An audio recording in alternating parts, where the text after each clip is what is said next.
Bismillahirrahmanirrahim.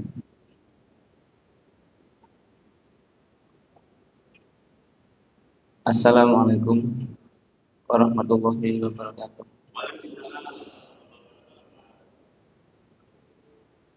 Alhamdulillah alladzi qad afata lil ilmi khairal khalqi wal tuqa.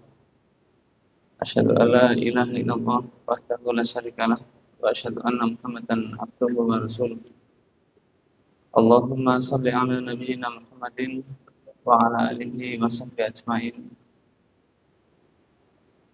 Amma ba'd, usikum wa nafsi bi taqwallah faqad fasal taqwa.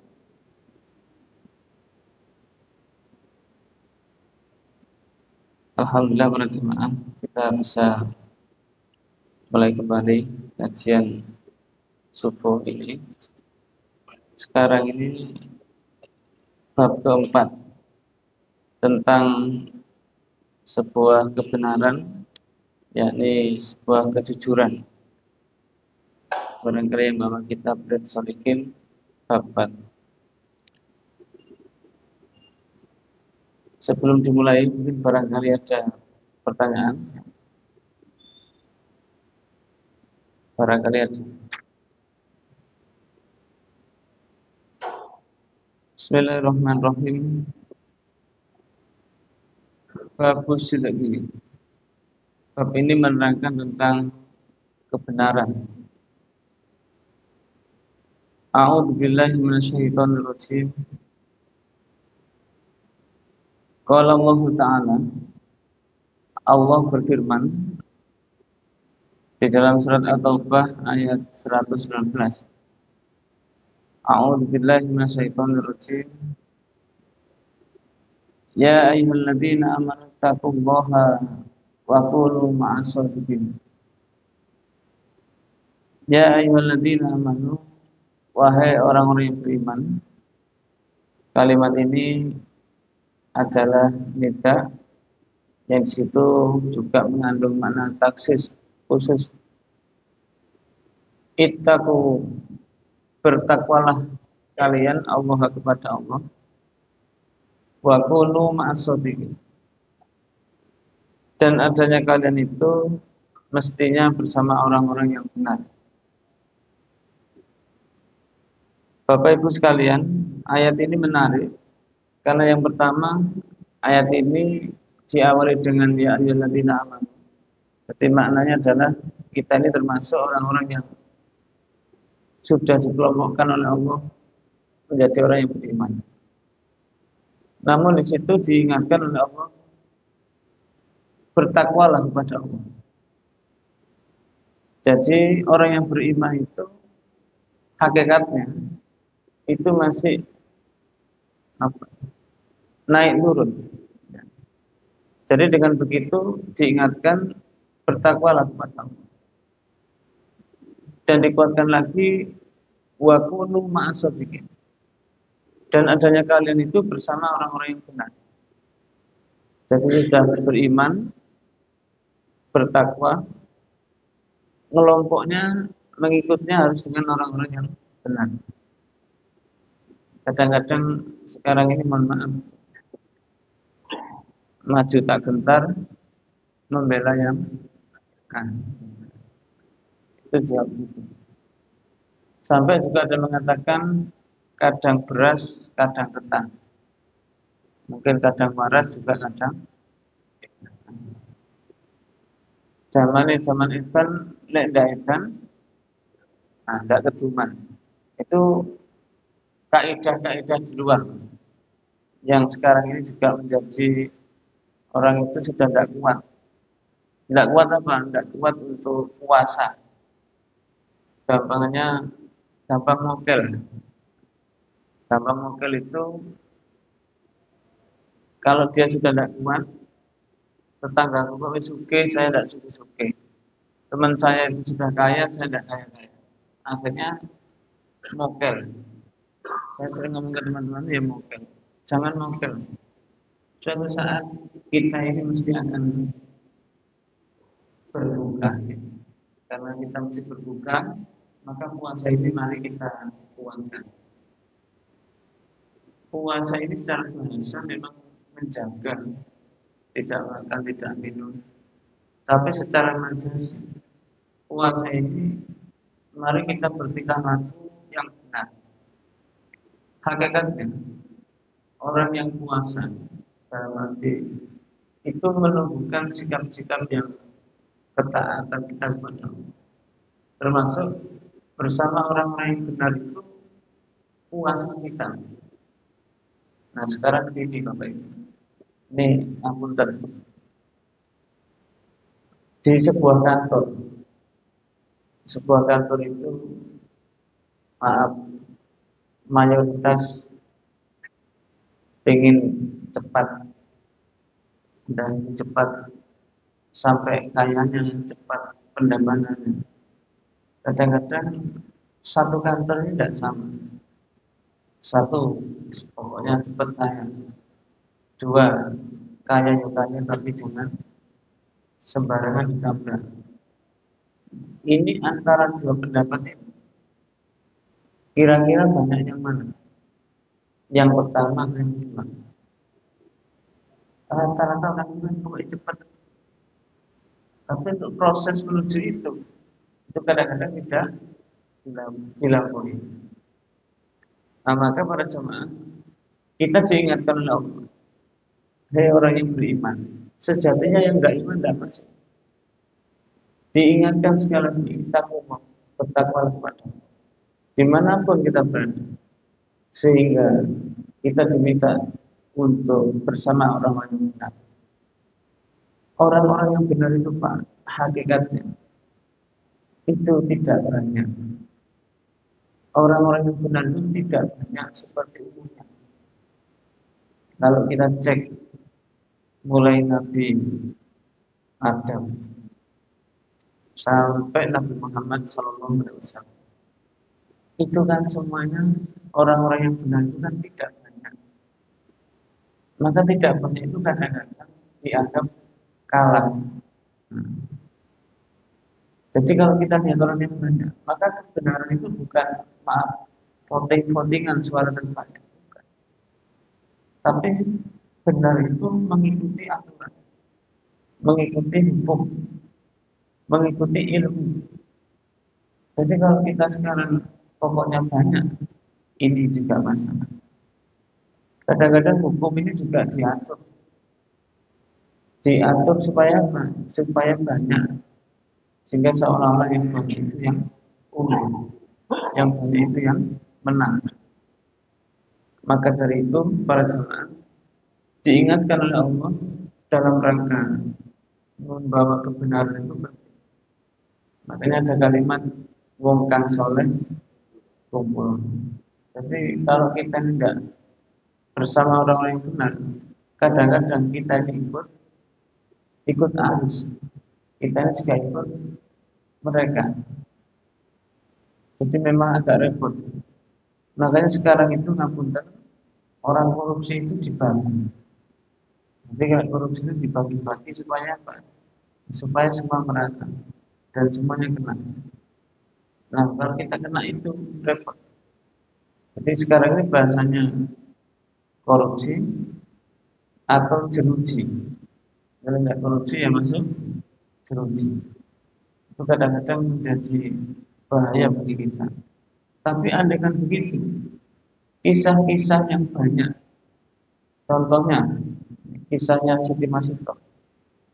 Siti Masito itu kalau beliau tidak mengikuti kebenaran, maka beliau akan ikut Fir'aun. Ketika menyisir rambut putrinya Fir'aun itu, jatuh sisirnya dan mengatakan astagfirullah. Nah, ketika membaca astagfirullah itu putrinya ngomong, siapa? Nah, kalau Siti Masito itu tidak ngomong yang benar, maka dia akan hancur di hadapan Allah. Nah, bahayanya di situ. Maka Siti Masito mengatakan Allah Rabbi wa rabbukum wa rabbul alamin. Allah itu Tuhan saya, Tuhan Paduka dan Tuhan seluruh alam. Konsekuensi akibat dari Siti Masito mengatakan itu sudah dirasakan, mesti mati. mesti akan menghadapi Fir'aun yang begitu sadis. Setelah itu dia disampaikan kepada Fir'aun, dan Fir'aun mengumpulkan semua bala tentaranya dan menyiapkan untuk menggoreng Siti Masito begitu. Dan ini Pak, kalau kita lihat cerita ini kadang-kadang berat, taruhannya nyawa. Tapi kadang-kadang kita ini umpamanya tidak dapat transport, tidak dapat vaksin, itu sudah bingung. Padahal Siti Masito itu mati, itu tidak bingung dengan mantap. Ketika ditanya oleh Fir'aun, bahkan Fir'aun pun masih nawari, masih tahu, coba rapatkan dengan keluargamu, kamu mau mengimani aku atau tidak? Kalau tidak, konsekuensinya kamu, keluargamu semua itu tak siapkan tempat penggodokan untuk kamu, godok hidup-hidup. Maka Siti Masito pun diskusi, dan disitulah kemantapan wakunu ma'asuhid, suaminya, anaknya sudah siap, dan disitulah pengorbanan yang luar biasa. Maka para jamaah, kita yang nanti akan menghadapi itu, entah itu dalam pekerjaan, entah itu dalam kehidupan, kita pasti akan menemui kondisi-kondisi yang begitu. Maka oleh Allah diingatkan, ittaqullah wa kunu ma'as, bertakwalah kepada Allah dan bersamalah orang-orang yang benar. Di dalam surat yang lain Allah juga menyampaikan, surat Al-Ahzab ayat 35, wasadiqina wasiddiqun, orang-orang yang benar itu baik laki-laki maupun perempuan. Kenapa saya contohkan Siti Masito?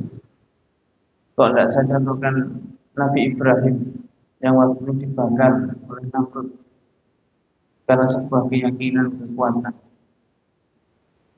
Biasanya ngapunten, orang perempuan ini gampang luwih. Ngapunten, apalagi kena duit. Makanya kadang-kadang guyonan, ada uang abangku sayang, tidak ada uang abangku tegang. Itu biasanya orang perempuan. Tapi yang di luar sana, yang di Arabnya insya Allah lebih banyak. Maknanya apa? Kalau Siti Masito yang perempuan gigih begitu kuat, ya kita sebagai laki-laki tidak peduli. Memang kadang-kadang kalimat-kalimat itu penting. Meskipun Siti Masito kayak begitu kuat, nah yang laki-laki tidak boleh lemah. Ya ini yang harus kita pahami bersama-sama. Jadi orang benar itu laki-laki dan perempuan sama di hadapan Allah, sama. Di dalam surat Muhammad ayat 21, Allah juga menjelaskan kepada kita, kalau sadaqu, maka apabila orang-orang itu dalam keadaan benar, Allah kepada Allah, benar mengikuti Allah, lakana khairun lahum, maka pasti orang tersebut dalam keadaan baik. Orang yang benar kepada Allah, maka pasti hidupnya akan baik. Namun begini Pak, dengan penuh dengan kalimat ini, sing jujur tambah ajur, sing bener dengar-dengar. Pernah dengar kalimat ini? Ini orang Jawa. Yang jujur maka akan hancur, yang benar pasti tidak didengar. Yang jujur pasti hancur, yang benar tidak didengar. Ini maknanya kondisi kita itu akan begitu. Orang yang jujur maka dia akan hancur.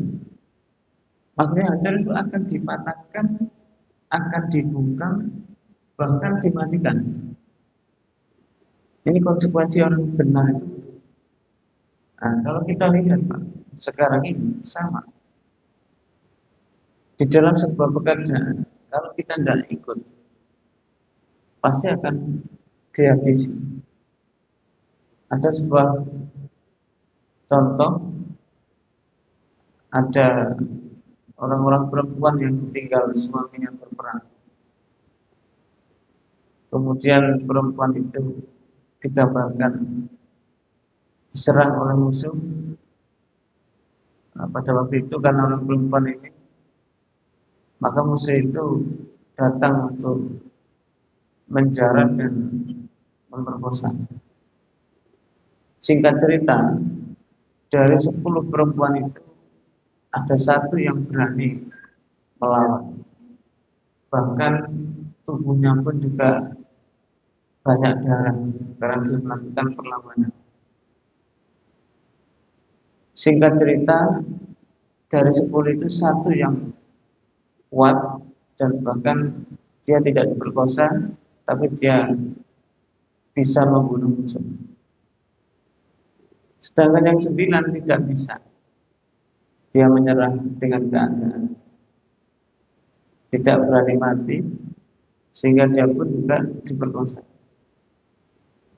Sudah selesai musuh pergi, keluarlah perempuan-perempuan itu. Maka dari 9 orang itu bertanya, kenapa tubuhmu begitu?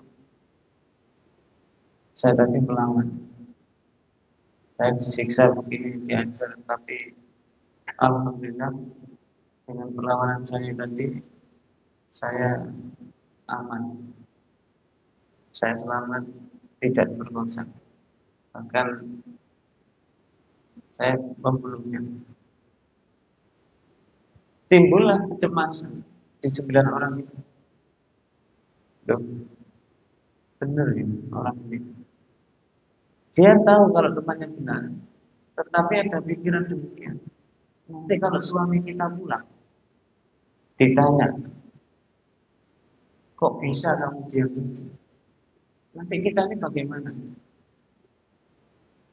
Maka 9 orang ini berkumpul untuk membunuh satu orang perempuan. Supaya apa? Supaya ketika suaminya datang, mereka itu datang, maka tidak ada celah. Akhirnya seorang perempuan ini dibunuh. Karena ini saksi hidup. Karena dia ini teguh berdirinya, maka dibunuhlah dia. Sehingga ketika suaminya datang, tidak ada yang cerita tentang itu. Maknanya apa para jemaah? Sing jujur akan hancur. Maknanya apa? Ini adalah konsekuensi perjuangan. Orang berjuang itu pasti akan mendapatkan, dia pasti akan hancur dalam keadaan begitu. Dalam tanda kutip, maknanya adalah orang yang berjuang dalam kebenaran, dia harus siap melampaui keadaan itu. Memang sakit kadang-kadang. Kalau kita ini, maaf bahasanya idealis, idealis dalam kebenaran itu kadang-kadang munculnya begitu. Sampai-sampai kita pun juga sadar ini kondisinya begitu. Maka para jemaah dalam kebenaran itu ada risiko besar. Yang jujur akan hancur, yang benar tidak dengar. Bahkan orang yang benar ngomong apapun tidak akan, media-media dimatikan, semuanya ditutup, tidak ada yang bisa ngomong. Itu keadaan zaman yang ada. Kalau sudah begitu, apa langkah kita? Tetap dalam kebenaran. Kenapa demikian? Di sini dikatakan lakana khairul lahu.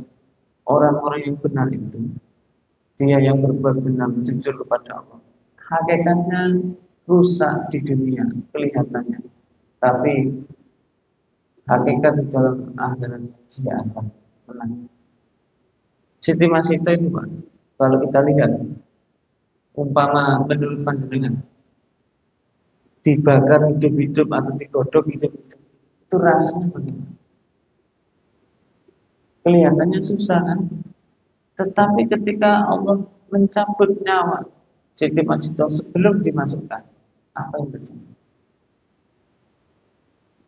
Tidak sakit. Andaikan sakit itu sifatnya sesaat, memang ini pedih. Tapi malaikat-malaikat sudah siap mendatanginya dalam keadaan seperti itu.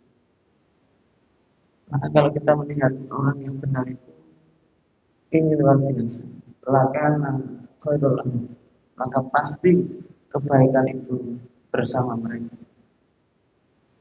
Kita seolah-olah enak, seolah-olah, tapi setelah itu rusak. Jadi tidak jujur itu berat sebetulnya. Di hadapan Allah itu berat. Maka Allah pun membuka kebaikan selebar-lebarnya bagi orang yang benar. Sehingga disitulah Allah akan menunjukkan kepada kita hakikat sebuah kebenaran. Itu merupakan ayat-ayat di dalam Al-Quran. Di dalam hadis Nabi SAW menyampaikan, "Fal awal an Ibnu Mas'ud radhiyallahu an Nabi sallallahu alaihi wasallam, inna sidqa yahdi ilal birri." Sesungguhnya kebenaran itu menunjukkan kepada kebaikan. Wa innal birru yahdi ilal jannah. Sedangkan kebaikan itu menunjukkan kepada surga. Ini balasannya. Wa inna rajula la yasdiqu hatta yuktaba indallahi siddiqan. Seorang laki-laki yang melakukan sebuah kebenaran sampai Allah pun menulis di kitabnya, di catatan amalnya, yaitu pada sebuah kebenaran. Wa innal kadhiba yahdi ilal fujur. Sesungguhnya bohong itu menunjukkan kepada kerusakan, kebatilan. Wa innal fujura yahdi ilan nar. Sedangkan kebatilan, kerusakan itu menuju kepada neraka. Wa inna rajulan la yakdzibu hatta yuktaba indallahi kadhib. Sesungguhnya seorang laki-laki ketika dia berdusta, berbohong, maka Allah akan menulis di catatan itu sebuah kebohongan. Dalam tanda kutip begini maksudnya. Kalau orang itu jujur, kalau orang itu benar, maka tulisan surga, dalam arti balasan surga, itu sudah dituliskan untuk orang. Oh, memang calon penghuni surga itu begini. Dan ini ada stempelnya. Gampangnya stempelnya ini orang yang begini di stempel ahli surga. Tetapi sebaliknya kalau dia bohong, tidak melakukan sebuah kebenaran, maka catatan orang ini adalah catatan neraka. Memang berat. Makanya dalam mengatakan surga itu tidak murah. Justru neraka ini yang murah. Surga ini mahal. Mahalnya bagaimana? Perjuangannya yang mahal. Bukan harganya mahal, perjuangannya yang mahal. Panjenengan Bapak Ibu subuh-subuh ngaji, ngantuk-ngantuk ya ngaji. Ini kan perjuangan. Tidak perjuangan tidak mungkin. Ngapain ngantuk-ngantuk? Tidur di rumah lah enak. Tapi karena ini sebuah perjuangan begitu. Memang tidak mudah. Tidak mudah. Tapi juga ada yang mengatakan surga itu murah. Murah biayanya tapi jarang yang melakukan. Neraka itu mahal biayanya tapi banyak yang melakukan. Surga itu murah satu. Di masjid, orang ke masjid itu tidak banyak, tidak antri, dapat pahala, tapi kan masih kosong masjid, tidak full. Dapat dengan cek di bioskop, bayar, antri-antri, tidak dapat pahala, tapi penuh kan. Warkop, kafe, bayar, antri, tidak dapat pahala, penuh. Nah ini kadang-kadang begitu. Menuju pada yang tidak baik itu jadinya mahal, tapi banyak yang melakukan. Namun sebaliknya, perjuangan menuju ke surga itu penuh tantangan, berat, tapi itulah resiko perjuangan. Maka Bapak Ibu sekalian, orang yang berjuang itu memang berat, tetapi balasannya surga. Ini penting karena apa? Ya kita ini ringan-ringan tuh ya, menurut kaidah Arab, al-ajru biqadri mata. Al-ajru bahwasanya balasan, ganjaran biqadri mata itu tergantung dari kepayahan, tergantung dari capek-capeknya orang itu. Makanya dengan kalau capek-capek datang itu Allah pun nulis. Beda loh Pak, Bu, orang jalan kaki dengan orang naik sepeda motor. Beda orang naik sepeda motor dengan orang naik mobil. Bedanya apa? Kalau dia perjuangan naik sepeda motor, ya kadang-kadang kepanasan, kadang-kadang hujanan. Orang naik mobil nggak kepanasan, nggak kehujanan. Pahalanya beda. Lebih-lebih yang jalan kaki, pahalanya juga berbeda. Ketika dia berpayah-payah menuju sebuah kebenaran, maka pahalanya lebih besar. Nah, kalau kita ini ujiannya tidak besar, nah, karena surga pun ada tingkatan. Nah, maka ketika itu ya menyesuaikan dari manusianya itu sendiri. Maka kita pun juga bersiap-siap dalam sebuah kebenaran. Asani, hadis yang kedua sebagai penguat. An-Nabi Muhammad Al-Hasan bin Ali bin Abi Thalib radhiyallahu anhu. Qala, hafidtu min Rasulillah sallallahu alaihi wasallam. Saya menghafal dari sabda Nabi yang berbunyi da ma yuribuka ila ma la yuribu. Tinggalkan apa yang menjadikan kamu ragu-ragu menuju yang tidak ragu-ragu. Kalau ragu ditinggal, kalau tidak ragu laksanakan. Dikatakan di situ fa inna sidqa tumakniyatun. Karena sesungguhnya kebenaran itu menenteramkan hati. Tumakninah menjadikan hati kita tenang, anteng, nyaman. Wal kadziba ribatun. Sedangkan bohong itu membuat ragu-ragu, membuat hati tidak tenang. Nah, Bapak Ibu, coba kita angan-angan. Kita berangan-angan, jenengan saya ini pernah melakukan ini enggak? Jenengan ini kan kadang-kadang mau melangkah ragu. Maka keraguan itu mengajak kita kepada sebuah kebohongan. Maka tinggalkan. Sehingga menuju sebuah ketenangan itu matang dengan sebuah kebenaran. Memang hakikatnya orang yang dalam keadaan ragu itu tidak tenang. Jadi maknanya kalau kita ini melakukan sebuah kebenaran, tenang. Difitnah, tenang. Dibunuh, tenang. Kalau memang dalam keadaan tenang, dalam keadaan baik, nyaman hidup ini. Kadang-kadang sekarang ini ngapunten.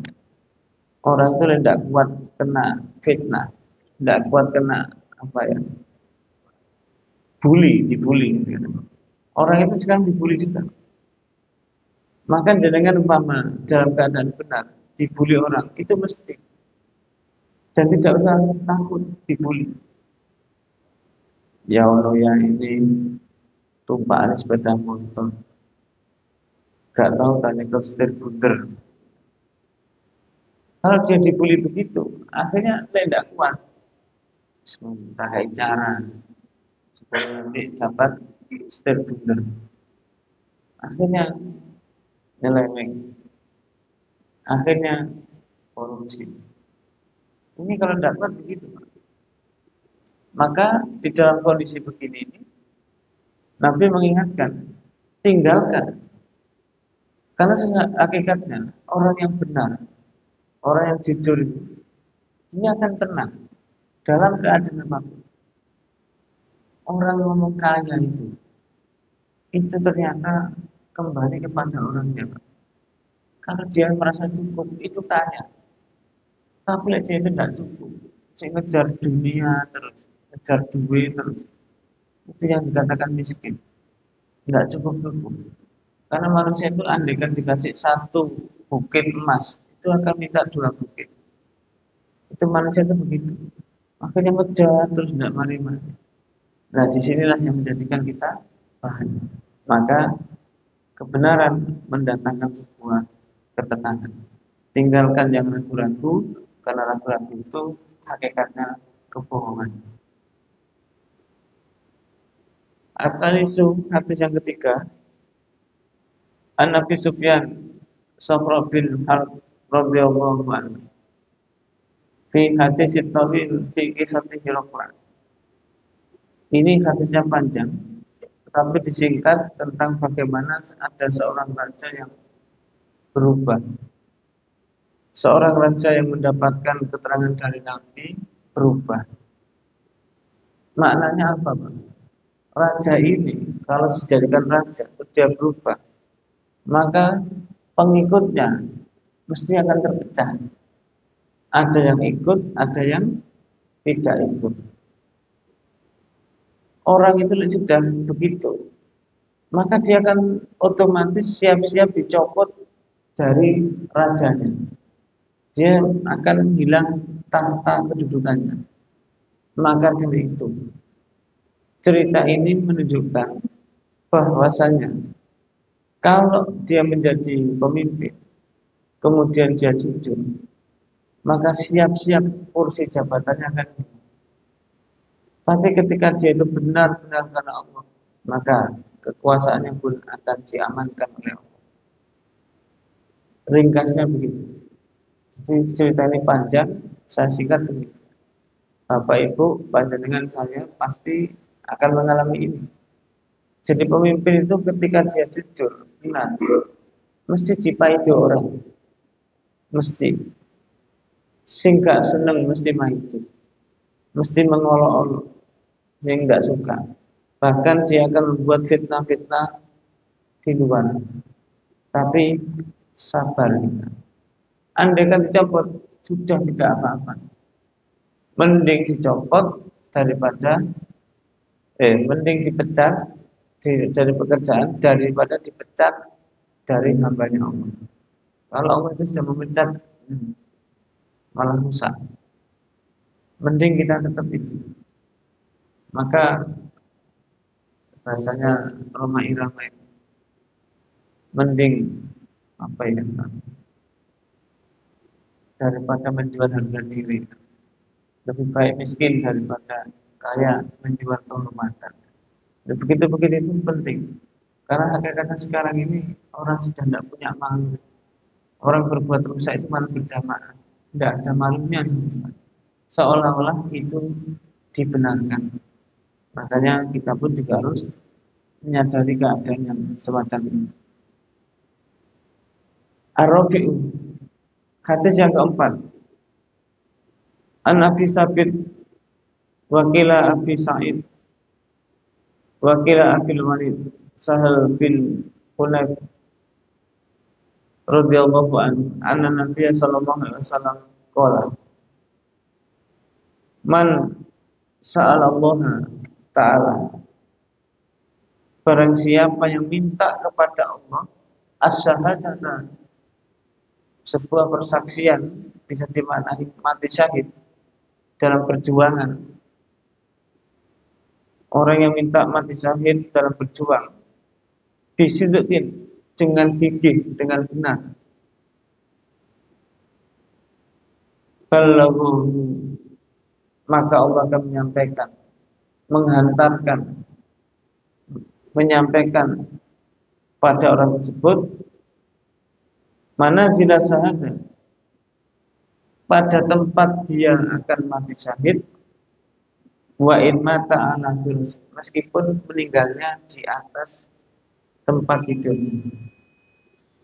Nah, Bapak Ibu sekalian, di dalam hati kita ini sejatinya muncul sebuah kegelisahan.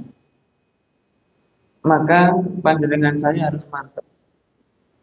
Mantapnya bagaimana? Sudah, kita berikrar, kita harus dalam keadaan benar.